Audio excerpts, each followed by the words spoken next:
Everyone, आपका स्वागत है मेरी क्लास में। मैं आपको सेकंड चैप्टर पढ़ा रही थी। सेकंड चैप्टर का एक नया टॉपिक स्टार्ट कर रही हूँ, डिवीज़न एल्गोरिदम फॉर पॉलिनोमियल्स, बहुपदों के लिए विभाजन एल्गोरिदम। देखिए, विभाजन एल्गोरिदम इस वर्ड को, इस शब्द को आपने पहले भी सुना है। फर्स्ट चैप्टर में यूक्लिड विभाजन प्रमेयिका, यूक्लिड विभाजन एल्गोरिदम, ये सब आपने पहले भी सुना है। क्या होता है विभाजन? विभाजन मतलब कि डिवाइड करना, डिवीज़न करना। तो डिवीज़न से अगर कहीं भी किसी भी टाइप का डिवीज़न हो तो किस किस फॉर्म में होता है कि एक इधर होगा डिवाइज़र, इसे डिवाइज़र होगा, इधर डिविडेंड होगा और इधर क्या होगा, कोसेंट होगा, एक कोसेंट होगा। हाँ, और जो भी डिवाइड करने के बाद रिमाइंडर बचता है, रिमाइंडर कुछ भी आ सकता है, जीरो भी आ सकता है, कुछ भी आ सकता है, रिमाइंडर होगा। तो किसी भी टाइप का आप डिवाइड करेंगे, डिवीज़न करेंगे, इसी फॉर्म में होगा ना। भाग भाग तो इसी टाइप से होगा, विभाजन तो इसी प्रक्रिया से होगा कि एक डिवाइज़र होगा, मतलब एक क्या होगा, डिवाइज़र मतलब कि भाजक होगा। क्या होगा? एक भाजक होगा। यहाँ भाज्य होगा, भाज्य दिया होगा आपको। फिर आप भागफल निकालेंगे, विभाजन की प्रक्रिया करने के बाद एक शेषफल आएगा। शेषफल कुछ भी हो सकता है, जीरो भी आ सकता है, कुछ भी आ सकता है शेषफल। तो विभाजन एल्गोरिदम होता क्या है कि आपके सामने एक विभाजन की प्रक्रिया होगी, जो कि हमने यूक्लिड विभाजन प्रमेयिका में भी पढ़ा है। क्या पढ़ा था? ए बराबर B X plus B Q plus R, जहाँ पे ये रिमाइंडर था, ये कोसेंट था, ये डिविडेंड था, भाज्य था, ये भाजक था। यही हमने पढ़ा था ना विभाजन प्रक्रिया में। देखिए, किसी भी टाइप का विभाजन हो तो यही आएगा आपके सामने कि एक भाज्य दिया होगा, उसको भाजक से डिवाइड करना है, फिर शेषफल आएगा, भागफल आएगा। तो यही आएगा ना आपके सामने। किसी भी टाइप का विभाजन करना हो, यही आपको करना है, इसी टाइप का प्रक्रिया करना है ना, इसी टाइप का प्रोसेस करना है ना। हाँ, अगर इसको मैथमेटिकल फॉर्म में कैसे लिखते हैं हम? मैथमेटिकल फॉर्म में कैसे लेते हैं? भाज्य किसके बराबर होता है? भाज्य जो अंदर का होता है, डिविडेंड होता है, वो किसके बराबर होता है? भाजक जो ये भाजक होता है, और इसका गुणा हम इसके साथ करते हैं, भागफल, और जो शेषफल होता है उसको प्लस में लिखते हैं। यही मैथमेटिकल फॉर्म होता है ना इसका, शेषफल। ऐसे ही लिखते हैं, या इसको इंग्लिश में लिख सकते हैं। डिविडेंड क्या होता है? डिवाइज़र इंटू कोसेंट, और जो रिमाइंडर बचता है उसको प्लस कर देते हैं, प्लस रिमाइंडर। इसी फॉर्म में होता है, मैथमेटिकल फॉर्म यही होता है ना डिवीज़न का। तो देखिए, इसको भी बहुपद में भी इसी प्रक्रिया को हम करेंगे। बहुपद में भी हम यही प्रक्रिया करेंगे, बट इसमें अलग क्या है? अलग ये है कि बहुपदों के लिए विभाजन एल्गोरिदम, मतलब कि एक बहुपद दिया रहेगा, भाज्य जो रहेगा, जो हम भाज्य ले रहे हैं अंदर, एक नंबर ना लेकर के, संख्या ना लेकर के। देखिए, जैसे हमें 12 का भाग देना है, मान लीजिए 13 का भाग देना है 3 से, तो हम क्या करते हैं, एक ये भाज्य दिया है, ये भाजक दिया है ना। फिर हम क्या करते हैं कि इसका 13 लाने के लिए हम किससे मल्टीप्लाई करें? 4 से मल्टीप्लाई सकते हैं कि 13 के बराबर आ जाए, 13 से कम आए। तो 3 चौक 12 करते हैं, ये भागफल हुआ। फिर माइनस करते हैं, इसको घटाते हैं, इसमें फिर 1 बचता है, ये शेषफल होता है, ये भागफल होता है, ये भाज्य होता है, ये भाजक होता है। ऐसे होता है ना। तो एक संख्या के फॉर्म में दिया है कि संख्याओं का भाग करते हैं। हाँ, अब देखिए यहाँ पे क्या है, बहुपदों के लिए ना, तो एक अंदर एक बहुपद दिया होगा, एक अंदर बहुपद, जैसे ये संख्या दी है ऐसे एक बहुपद दिया होगा, एक दूसरे बहुपद से उसको करना पड़ेगा भाग। तो मान लीजिए इधर जी एक्स दिया है, और जो भागफल आता है, जैसे इसमें संख्या का एक संख्या का दूसरे संख्या से भाग दे रहे हैं, तो भागफल संख्या ही आ रही है। तो हम एक बहुपद को दूसरे बहुपद से भाग दे रहे हैं, तो यहाँ पे जो कोसेंट आएगा, जो भागफल आएगा, वो भी क्या आएगा? एक बहुपद ही आएगा। फिर पूरा विभाजन प्रक्रिया होगा, जो भी शेषफल बचेगा उसको आर एक्स लिख रही हूँ। एक ये भी बहुपद होगा, ये भी एक टाइप का बहुपद होगा, एक ये भी बहुपद होगा। घात इनकी अलग अलग हो सकती है, किस घात का बहुपद है वो हमें अभी नहीं पता है। जो भी दिया रहेगा, एक बहुपद ये है, एक बहुपद ये है। एक बहुपद को दूसरे बहुपद से भाग देने पे जो भागफल आएगा वो भी बहुपद के ही फॉर्म में आएगा, जो शेषफल आएगा वो भी बहुपद ही आएगा। हमें बहुपदों के लिए पढ़ना है तो बहुपद आएगा। तो देखिए, जैसे इसको 13 को, ये भाज्य जो दिया है 13 किसके बराबर होगा? मैथमेटिकल फॉर्म में लिखे तो ये जो भाजक दिया है 3, और जो भागफल दिया है 4 प्लस शेषफल, तो 3 चौक 12 प्लस 1 13 के बराबर आ गया। ऐसे पी एक्स किसके होगा? ये भाज्य जो अंदर दिया है पी एक्स किसके बराबर होगा? जी एक्स और क्यू एक्स का गुणा होगा, जी एक्स इंटू क्यू एक्स का गुणा होगा, ये एक साथ होगा, प्लस आर एक्स जो दिया शेषफल, इसको ऐसे करेंगे।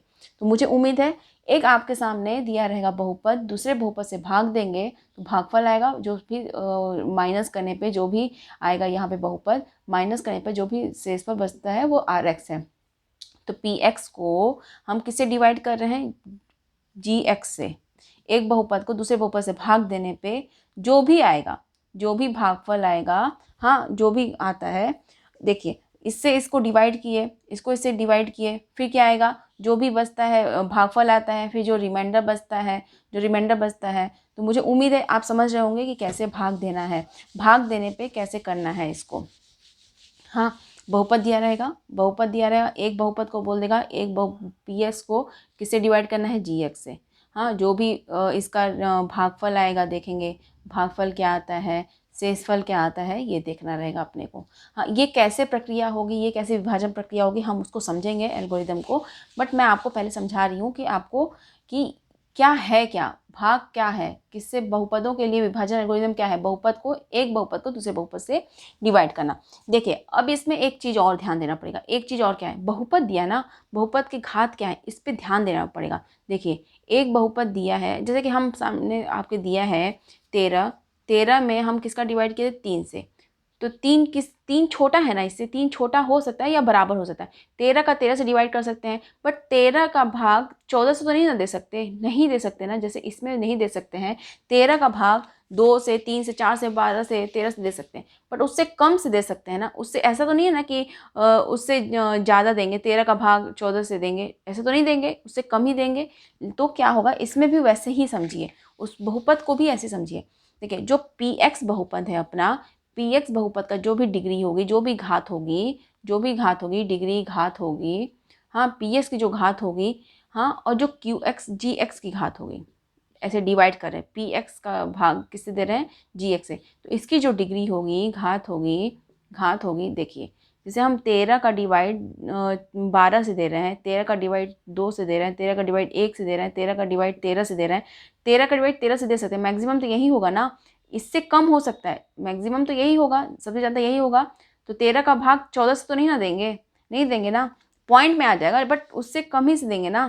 तो देखिए तो क्या करेंगे आप, आपको क्या करना रहेगा, देखिए मैं ऐसा नहीं बोल रही 13 का भाग 14 से नहीं जा सकता, पॉइंट में आएगा। हाँ पॉइंट में आएगा, हम डेसिमल की बात ही नहीं कर रहे हैं, हाँ डेसिमल में जा ही नहीं रहे हैं। देखिए तो क्या होगा कि पी एक्स का भाग जी एक्स से दे रहे हैं, तो इसका घात जो रहेगा, इसका घात जो रहेगा, इसका घात जो रहेगा, इसका घात पी एक्स के बराबर हो सकता है। जो पी एक्स जी एक्स का घात डिग्री ऑफ जी एक्स या पी एक्स का जो घात है, हाँ जी एक्स का घात इस छोटा ही रहेगा, छोटा रहेगा, छोटा रहेगा, पी एक्स की घात बड़ी रहेगी या इसके बराबर भी हो सकती है। क्या मैंने बोला, 13 का भाग 13 से देंगे तो पूर्णतः पूरी वैल्यू डिवाइड हो जाएगा, पूर्णतः तरीके से कंप्लीटली डिविजिबल होगा। या 12 से 13 का भाग 2 से देंगे तो 2 छक्का 12 आएगा, फिर क्या आएगा, एक रिमाइंडर बचेगा। हाँ तो हम दशमलव में जा नहीं रहे हैं, हम एक जनरल तरीके से बात कर रहे हैं। तो क्या होगा, जी एक्स की घात, जैसे नीचे का वैल्यू कम होता है, नंबर में बात करते हैं, नंबर का एक नंबर का दूसरे नंबर से भाग देते हैं तो एक छोटा नंबर होता है नीचे का, ऐसे जी एक्स का घात छोटा होगा या पी एक्स की घात से, या उसके बराबर भी हो सकता है। एक ये अपने को ध्यान देना है कि पी एक्स का घात हमेशा जी एक्स की घात से बड़ा होगा या उसके बराबर हो सकता है। एक कंडीशन ये रहेगी आपके सामने। अब दूसरा कंडीशन क्या रहेगा, दूसरा कंडीशन ये रहेगा, जो रिमाइंडर होता है ना, जो रिमाइंडर, जैसे कि हम 12 का भाग 13 का भाग 2 से दे रहे हैं, 2 छक्का 12 करते हैं, देते हैं ना, फिर एक बचता है। फिर क्या होता है, जब एक रिमाइंडर 1 आ गया तो 2 का भाग 1 से तो देंगे नहीं, 1/2 तो करेंगे नहीं, फिर पॉइंट में आ जाएगा ना। तो क्या करेंगे कि एक जो है रिमाइंडर इससे छोटा आ जाता है, जब इससे भाजक से छोटा आ जाता है तो हम शेषफल मान लेते हैं, इसको शेषफल मान लेते हैं। जब इसको माइनस करने के बाद 1 आ गया, इससे छोटी वैल्यू, अब तो भाग जाएगा नहीं, से पॉइंट में जाएगा, हम पॉइंट की बात ही नहीं करें, दशमलव प्रसार कर ही नहीं है इसका, तो नॉर्मल तरीके से बात कर रहे हैं। तो क्या होगा, 2 का भाग तो 1 में देंगे नहीं, एक छोटा है, तो अब रिमाइंडर इसी को मान लेते हैं। ऐसे क्या होगा, आर एक्स अगर इसकी घात से छोटी आ गई, आर एक्स की घात, अगर आर एक्स की घात अगर छोटी आ गई जी एक्स से, तो जी एक्स से तो भाग दे ही नहीं पाएंगे, इसकी घात छोटी आ गई, तो आर एक्स की घात हमेशा, जब रिमाइंडर वही होता है, रिमाइंडर तभी कहलाएगा जब इसकी घात इससे छोटी हो जाएगी। तो जी एक्स की घात से छोटी होती है। रिमाइंडर वही बनता है, रिमाइंडर वही बनता है, कोई भी संख्या रिमाइंडर तभी बनेगी जब विभाजक से छोटी हो जाए। ऐसे ही RX वही बनेगा, रिमाइंडर वही बनेगा, तब रिमाइंडर कहलाएगा। जब GX की घात से छोटा आ जाएगा तब इससे भाग दे ही नहीं सकते इसको, तो RX की घात जब छोटी हो जाएगी GX की घात से तो क्या हो जाएगा कि वो रिमाइंडर कहलाएगा। मुझे उम्मीद है इस चीज़ को आप समझे होंगे। मैं एक बार कंप्लीटली कंक्लूड कर दूंगी इस चीज़ को, बस आपको अभी समझा रही हूँ। देखिए आपने क्या क्या समझा कि अगर घात छोटी आ गई, देखिए फिर से समझा देती हूँ इसको। देखिए मैंने एक बहुपद लिया PX, हाँ PX का डिवाइड किया GX से। फिर क्या होगा कि आपके सामने आएगा QX, भागफल आएगा, जो भी विभाजन की प्रक्रिया होगी उसके बाद जो रिमाइंडर बचेगा उसको कहेंगे हम RX। हाँ RX बोलेंगे। यहाँ पे PX क्या है, यहाँ पे PX को जब GX से भाग दे रहे हैं, ये प्रक्रिया हो रही है PX को GX से भाग देने की। QX आया, QX आ गया और RX आ गया। हाँ ये हो गया। क्या बोली मैं, पहला कंडीशन क्या बोली, हमेशा PX की जो घात है, PX की घात जो है डिग्री ऑफ PX हमेशा बड़ी होगी या किस बराबर हो सकती है GX की घात से, GX की घात से जिससे हम भाग दे रहे हैं। हाँ पहला कंडीशन। दूसरा कंडीशन, RX की घात जो रिमाइंडर बचा है, RX की घात हमेशा छोटी होगी। RX वही तभी कहलाएगा जब इसका भाग इसमें हम नहीं दे पाएंगे, तभी वो रिमाइंडर कहलाएगा। तो RX की घात छोटी हो जाएगी तभी नहीं दे पाएंगे, तो RX की घात छोटी रहेगी हमेशा GX की घात से। ये हमने समझा। ये 2 पॉइंट हमको समझना है, ये कंडीशन होगा तभी भाग की प्रक्रिया कंप्लीट हो पाएगी। ये हमने समझ लिया। देखिए RX जो ही नहीं है कि हमेशा RX की वैल्यू आए, बहुपद आए। देखिए सभी बहुपद हैं, QX भी एक बहुपद होगा, RX भी कोई बहुपद होगा, PX भी बहुपद होगा, GX भी बहुपद होगा, क्योंकि हम बहुपद को बहुपद से ही भाग देंगे तो एक दूसरा बहुपद ही आएगा, और जो रिमाइंडर भी बचेगा वो शेषफल जो बचेगा वो भी बहुपद ही आएगा। हाँ तो क्या हुआ कि जब RX, मान लीजिए कि आपके सामने बहुपद RX है, बहुपद आता है या शेषफल बचता है।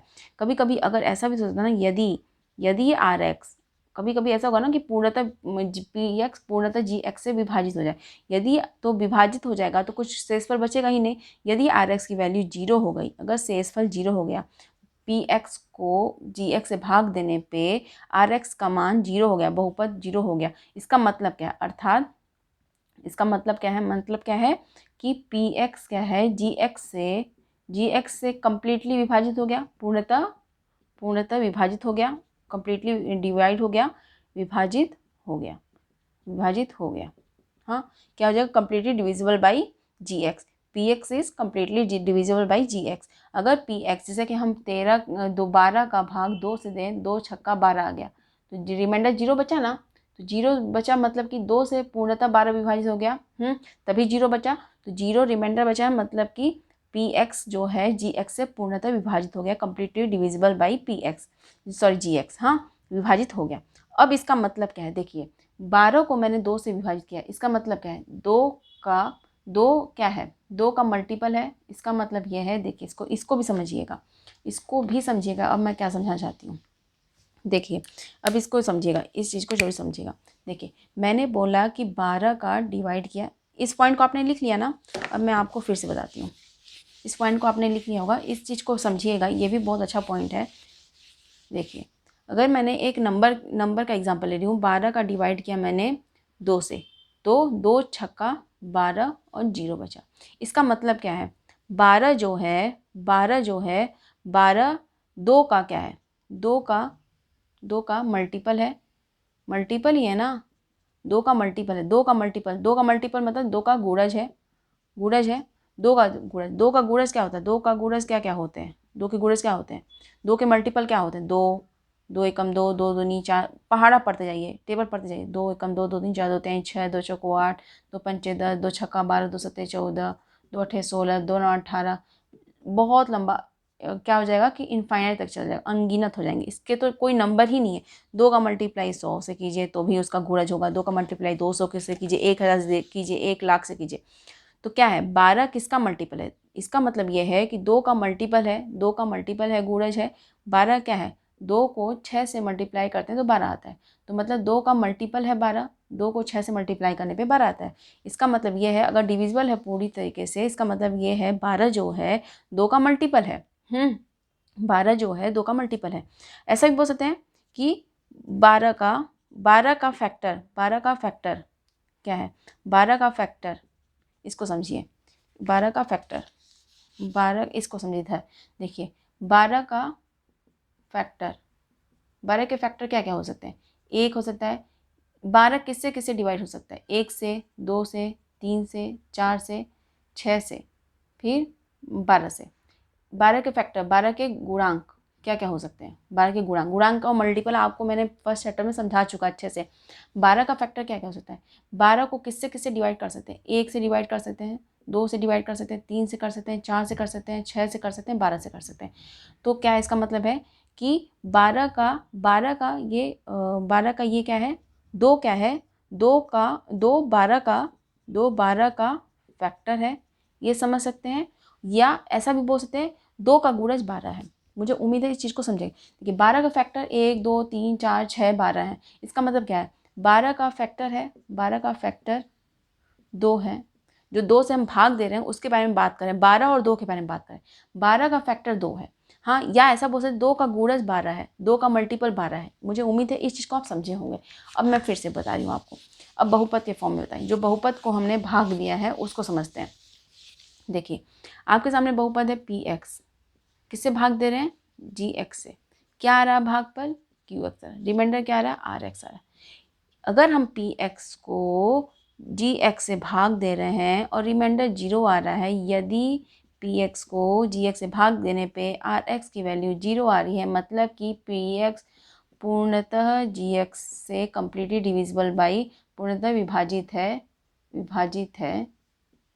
जी एक्स से, जी एक्स यही है ना, P X is divisible by, completely divisible by G X, यही मतलब है। डिविजिबल है तो इसका मतलब क्या है, जैसे हमने 12 और 2 का लिया था एग्जाम्पल, 2 छक्का 12 करने पे रिमाइंडर 0 आया था, एग्जाम्पल लिया था ना, यहाँ पे लिख देती हूँ। देखिए देखिए मैं फिर से इसको लिख रही हूँ, फिर से समझाने की कोशिश कर रही हूँ। देखिए 12 का हमने 2 से डिवाइड किया था तो 2 छक्का 12 आया था और 0, रिमाइंडर 0 आया था। इसका मतलब क्या था, 12 का गुणांक, 12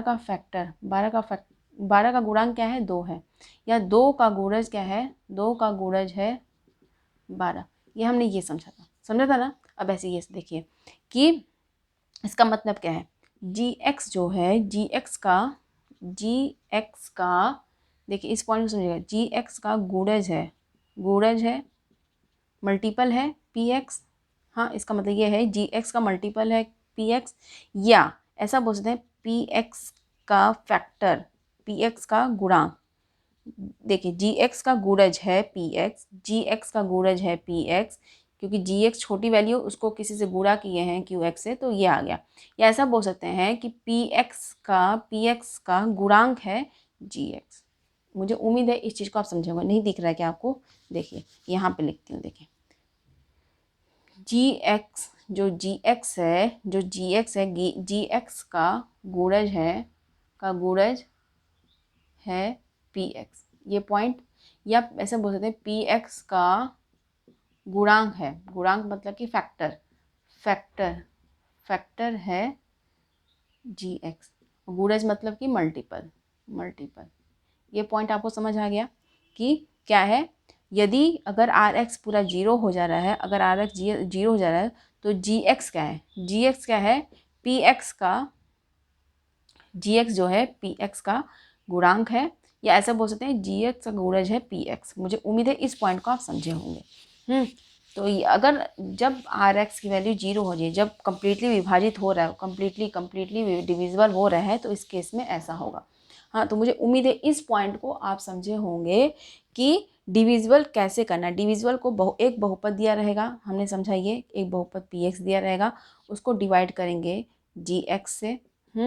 और आपके सामने क्वेश्चन रहेगा, भागफल आएगा क्यू एक्स आएगा, और जो विभाजन प्रक्रिया होगी उसके बाद जो बचेगा आर एक्स, उसको हम रिमाइंडर बोलेंगे। किस तरीके से लिखेंगे इसको, मैथमेटिकल फॉर्म में कैसे लिखेंगे, पी एक्स जो भाज्य है, भाज्य किसके बराबर होता है, भाजक जी एक्स गुणे भागफल मतलब कि क्यू एक्स, ये दोनों मल्टीप्लाई रहेंगे, और आर एक्स जो कि शेषफल है आर एक्स। यदि आर एक्स की वैल्यू 0 हो गई, तो जो पी एक्स क्या होता है, पी एक्स का फैक्टर, पी एक्स का गुणांक फैक्टर क्या होगा, GX होगा, ये मानेंगे। या फिर GX का गुणज, जिसको इंग्लिश में बोलते हैं मल्टीपल क्या होता है, PX होता है। इस पॉइंट को मुझे उम्मीद है आप समझे होंगे कि क्या मैं बोलना चाहती हूँ। इस पॉइंट को आप समझ लीजिए। और हाँ, ये भी मैंने डिग्री भी बताया था ना कि PX की जो डिग्री है, PX की घात हमेशा बड़ी होगी किससे, GX की घात से हमेशा बड़ी होगी या उसके बराबर होगी। और क्या बोली थी मैं, रिमाइंडर जो है RX की घात हमेशा छोटी होगी, RX की घात हमेशा छोटी होगी इससे, GX की घात से। क्यों होगी, जैसे ही RX की घात छोटी होती है, जैसे हम 13 में किसका डिवाइड करते हैं, 3 का, तो 3 चौक 12 आता है, तो 1 बचा। अब 3 से डिवाइड 1 नहीं कर सकते, ये छोटी होगी ना, ऐसी इसकी घात छोटी हो गई तो GX से डिवाइड नहीं होगा, तो GX की घात से हमेशा ये छोटी होती है, GX की घात से हमेशा छोटी होगी, GX की घात बड़ी होगी। तो घात के बारे में हमने सुन लिया, क्योंकि क्या होता है कि बहुपद है तो बहुपद की घात पे ध्यान देना पड़ेगा। ये भी एक बहुपद है, ये भी एक बहुपद है, ये भी एक बहुपद है, ये भी एक बहुपद, सभी बहुपद हैं, क्योंकि बहुपद के विभाजन के एल्गोरिदम की बात चल रही है। तो ये कंडीशन आपने समझ लीजिए। अगर इसको समझ लेंगे तो आपको बहुपद में भाग देने में, एक बहुपद को दूसरे बहुपद से भाग देने की प्रक्रिया अच्छे से, एल्गोरिदम अच्छे से, बहुपदों के लिए विभाजन एल्गोरिदम आपको अच्छे से समझ आएगा। तो मुझे उम्मीद है इस क्लास को आप समझे होंगे। ये हमने अभी कॉन्सेप्ट की बात की, आगे क्या है ना, नेक्स्ट क्लास में हम इस पे बेस्ड क्वेश्चंस करेंगे, समझेंगे। मैंने आपको कंप्लीट तरीके से कंप्लीटली आपको कॉन्सेप्ट समझाया। कॉन्सेप्ट समझ आ जाएगा तो आगे आपको विभाजन प्रक्रिया अच्छे से समझ आ जाएगी, कैसे डिवीज़न करना है एक बहुपद का दूसरे बहुपद से। अगर ये कॉन्सेप्ट क्लियर है, जो भी मैंने कॉन्सेप्ट बताया है वो क्लियर है, सभी चीज़ें क्लियर हो जाएंगी।